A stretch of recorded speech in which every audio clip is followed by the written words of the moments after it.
Et c'est dans nos quartiers. Cette semaine, on a le plaisir de recevoir Xavier Emmanuelli. Bonjour. Bonjour. Vous êtes le fondateur du SAMU Social, président du Haut Comité pour le logement des personnes défavorisées. On va se pencher ce vendredi sur le travail d'une association que vous connaissez très bien, c'est Habitat et Humanisme en Île-de-France. L'association a 20 ans et vous avez d'ailleurs préfacé son livre anniversaire ici. Son objectif, faciliter l'accès des familles, des personnes seules en difficulté à un logement décent, à loyer faible, avec tout un accompagnement. Vous qui êtes un spécialiste de la question, quelles sont les raisons de ce succès ? Il n'y a pas grand monde sur le terrain qui soit bénévole, qui soit aussi actif.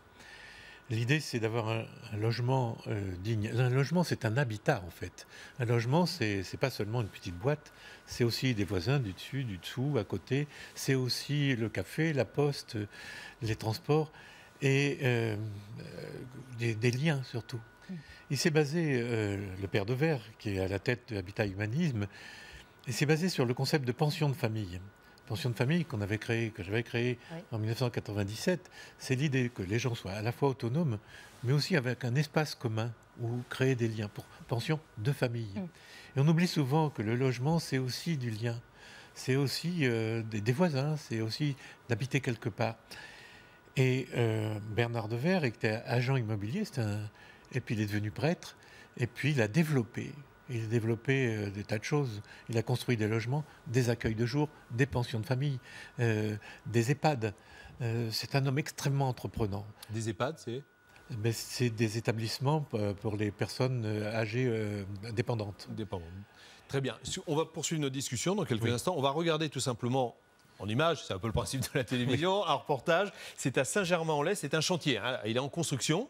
Vous le connaissez, non ? Je connais le principe, évidemment, c'est en pleine ville. Oui, c'est ce qu'on va voir. C'est ce qu'on va voir. Donc, chantier Habitat et Humanisme à Saint-Germain-en-Laye. C'est un reportage d'Hortense Villat et Géraldine Noël. C'est dans ce bâtiment classé en plein centre-ville qu'Habitat et Humanisme a choisi de construire des logements sociaux.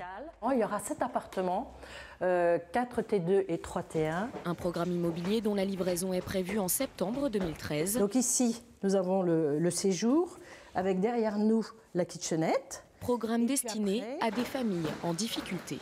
Ce sont des familles qui ont un accident de la vie, chômage, maladie, et qui ont perdu leur autonomie. Et donc, en les accompagnant avec les bénévoles, on va les aider à retrouver un environnement de mixité, et puis on les aide dans leur démarche administrative, dans leur démarche sociale, de se reconstruire une autonomie. Un projet social et des loyers avantageux grâce à des subventions pour les ménages précaires. 7 foyers s'installeront donc ici. Une famille, en général, arrive pour une année, avec un contrat qui est renouvelable 6 mois. Le temps de se reconstruire, il faut qu'elle retrouve des ressources pour pouvoir intégrer un logement dit pérenne. Aider les familles en situation de mal logement et favoriser leur intégration, c'est le combat d'Habitat et Humanisme. L'antenne d'Île-de-France promeut la mixité, créer du lien social au sein d'une ville ou d'un quartier pour favoriser l'harmonie entre les habitants. Quand on est dans une zone urbaine sensible, c'est compliqué d'accueillir des gens qui viennent, je dirais, qui sont perçus comme des, entre guillemets, des bourgeois. Et quand on est dans un milieu bourgeois, excessivement bourgeois, j'allais dire, c'est compliqué d'accueillir des personnes qui sont perçues comme tellement loin de nous. C'est pour ça que nous essayons de favoriser aussi au sein même de nos immeubles, voire de nos logements, la coexistence, la cohabitation de personnes, par exemple, d'âges différents, dans ce qu'on appelle l'intergénérationnel. Entre Paris et la banlieue, Habitat et Humanisme gère un parc de près de 1000 logements et grâce à sa vingtaine de salariés et ses 400 bénévoles, l'association accompagne chaque année 200 nouvelles familles en Île-de-France.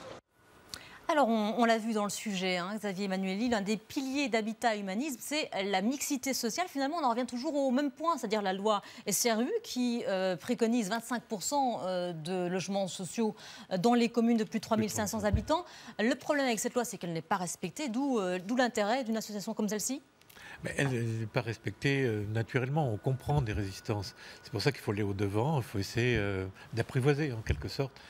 Et ça va marcher. C'est-à-dire que les intérêts de l'individu, il faut les faire évoluer pour l'intérêt du groupe. Et la mixité, c'est pas simplement un objectif lointain, c'est quelque chose qui peut se réaliser avec des bénévoles, avec l'accompagnement.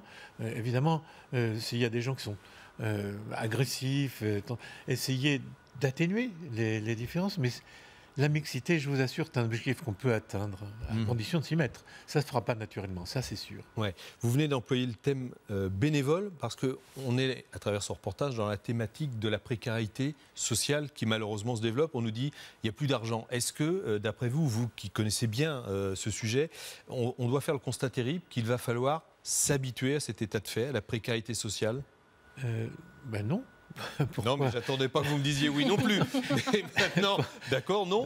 Et comment allons-nous faire ? On voit par exemple que les aides européennes, on sait, vont être rabotées pour toutes les associations humanitaires. Enfin voilà, il n'y a plus d'argent dans les caisses. Bernard Devers, qu'est-ce qu'il a fait ? Il a retroussé ses manches et il a fait une foncière immobilière.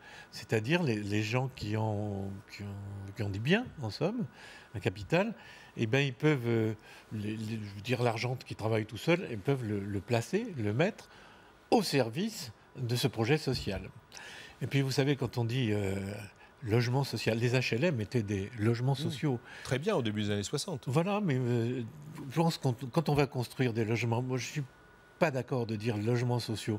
On construit des logements et puis on va adapter aux revenus des publics. Vous savez, le père Joseph Wrezinski, le fondateur de ATD Quart Monde, vous savez ce qu'il disait ? Il disait le beau est le début de l'insertion. Et il faut que ça ait de l'allure, il faut que ça ait de... Donc construire, il ne faut pas construire en fait autant de logements, 500 000 logements par exemple, un objectif en 2013, est-ce qu'il faut... Bien sûr qu'il faut rattraper, Vous savez, les villes, elles vont continuer à grandir, à s'étendre, les gens vont continuer à venir en ville, c'est notre prochain environnement, on a quitté la campagne, on va venir en ville. Il faut s'adapter, il faut comprendre l'urbanisation, il ne faut pas faire des quartiers réservés. Donc, si vous voulez, il y a tout un plan, toute une philosophie, toute une politique. Mais ça passera plutôt par les bénévoles, par les associations, que par les pouvoirs publics. Ils vont s'y mettre, ils prendront leur part, si vous voulez.